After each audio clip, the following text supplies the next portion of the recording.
Hey guys, welcome to math tutorial. In this video, we will learn how to rationalize the denominator in a fraction of surds. Here we have taken root 7 by root 5 minus root 2 as an example.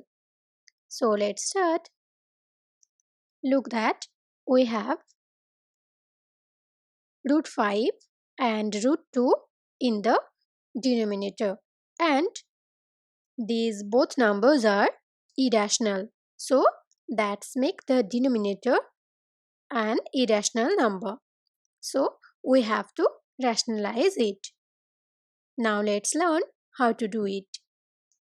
At first, we have to multiply the denominator by root 5 plus root 2, as we have minus sign in the denominator.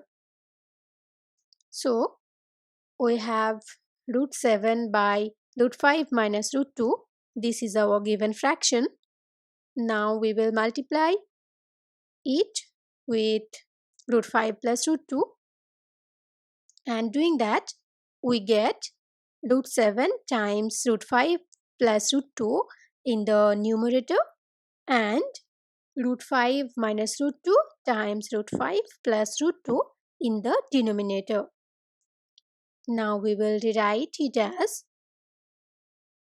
root 7 times 5 plus root 7 times 2 in the numerator.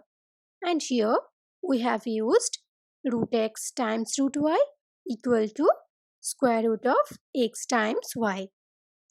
And in the denominator, we have a minus b times a plus b, and that gives us a square minus b square, where a is root 5 and b is root 2.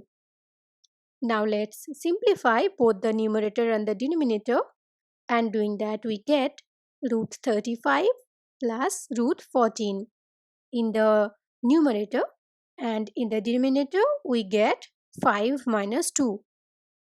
Now we get root 35 plus root 14 by 3. Now look that we have 3 in the denominator. This is a rational number, and so we have rationalized the denominator. Thank you for watching.